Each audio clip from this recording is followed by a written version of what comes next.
from the role I was playing on the bench, and that's just what happened, and that's just how the series unfolded. And I love Isaiah, that's my guy, and I was really happy for him to get that opportunity to start in playoff games. And as I said, probably the first 2 games of the playoffs against Dallas, I didn't play a lot, and I was not playing well, and I was probably in my own head, and I wasn't being a good teammate, and I just felt bad. Like, even after we won game 1, I was trying to be happy, but I was also so worried internally. Like, I couldn't fully get around the guys the way I wanted to, and it was a bad feeling. And from that point on, I made a promise to myself that whether I play 5 minutes or 40 minutes, I'm going to be the best teammate I can be.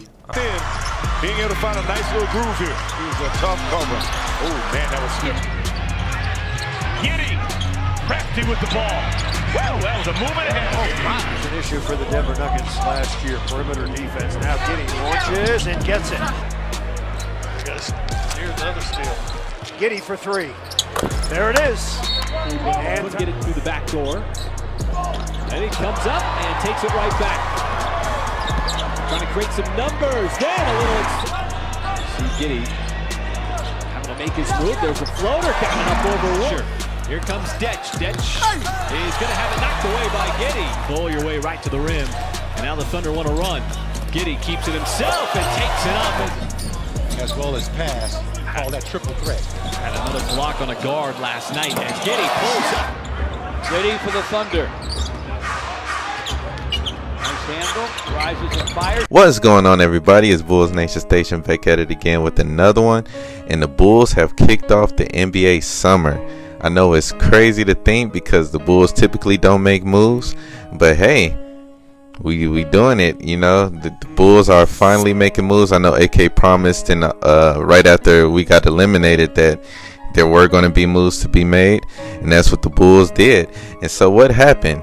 The Bulls traded Alex Caruso to the Oklahoma City Thunder for Josh Giddey. And there's a lot of people, they were saying how Caruso could be one of the main candidates to be traded. I know there's been a lot of teams that's been wanting him, and I want to get into how do I feel about that? It's been a lot of mixed reactions the past day or two, saying how basically some people are happy with the trade, other people aren't happy with the trade. People are saying that why is it just a player trade? Why couldn't it have been picks involved?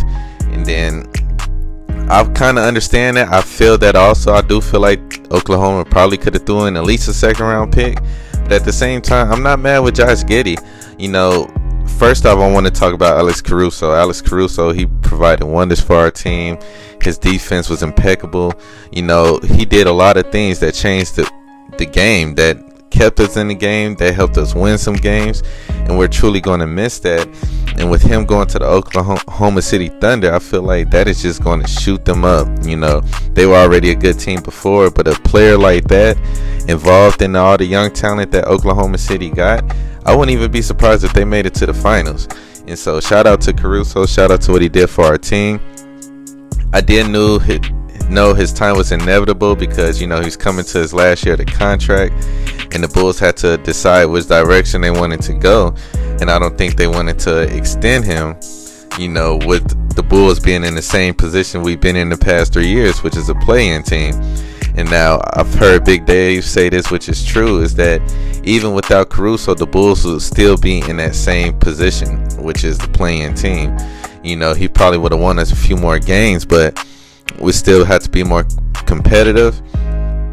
And I feel like you have young players now in Ayo, players like Dalen Terry. These young guys, they can possibly come in and become better defenders and kind of take up some of what Alex Caruso did. It wouldn't be to his extent, but I did feel like even last season, Ayo, he came in them games Alex was out hurt, and Ayo came in and played some really good defense. So hopefully he took a lot from him, and he can continue to get better and better, as a lot of that role will be on him, honestly, and maybe Dalen Terry.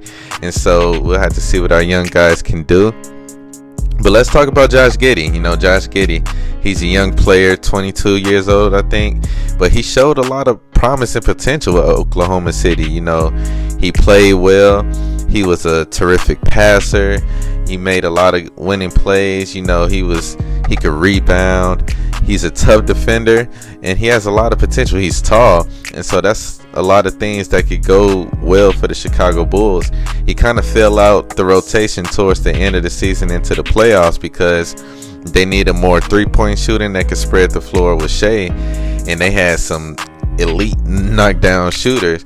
And so, you know, Josh Giddey, he's not on that level of shooting yet. You know, hopefully when he get with the Bulls, he could get with Peter Patton. His three-point shot would be a lot better. But he showed a lot of promise. You know, he's a guy that likes to have the ball in his hands to create most of the magic. You know, it's going to be interesting to see how do you balance that with the likes of a Kobe White, with the likes of a DeMar DeRozan. But, you know, it's going to be interesting. Will he come off the bench? I highly doubt it. But yeah, it's a lot of potential that's going to go on with this player. I feel like AK and Mark Eversley, they really had their eyes set on him because every time we play Oklahoma City, Giddey will almost have a triple-double. He almost had a triple-double the past 4 games he played against us. And so typically when the management sees a player dominate against that team, that's when they have their eye out on him, like, yeah, we would like to have that type of player. And so it's going to be interesting to see. I know a lot of people said this means, you know, Lonzo Ball is automatically gone. I disagree with that. You know, I feel like they're still going to wait and see what Lonzo does and how he looks when he comes back. You know, Lonzo's more of a typical prototype point guard, while Giddey is more of a playmaking 2, playmaking 3 kind of player. So while they have a lot of the same skill sets, they're not the same player. You know, Lonzo's a better three-point shooter. Lonzo, he gets the ball out of his hands quick. He can easily play off ball. While Giddey, he's probably not as well adequate as that yet. But yeah, it's going to be interesting. You know, I feel like this is the first move of many. You know, you might even see a move next week when the draft comes. I feel like the Bulls are going to have an aggressive summer. And I feel like they're still trying to trade Zach LaVine. I'm surprised because I thought Zach was going to be the first one moved. But you know, he's still here. And I also feel like Vooch is going to get traded. I feel like they're looking for a rim running big, a big that can protect the hole, that can block shots. And while Vooch is a very good player, he is none of that. And I feel like that kind of affected our defense in the past. And so, you know, maybe they're looking at a Clint Capella from Atlanta. They're looking at those type of bigs. But yeah, I wouldn't be surprised if Zach Orr and Vooch will be moved. But yeah, it's going to be a lot of moves to see. And so comment down below, how do you guys feel about this move? How do you guys feel about Alex Caruso being gone and Josh Giddey coming in? Do you guys feel like, you know, we can work with that? And who do you guys feel will be moved next for the Chicago Bulls? We're going to tune in. We're going to see. But definitely subscribe to this page and like this video if you're a true Bulls fan. And I'm going to holler at you guys later.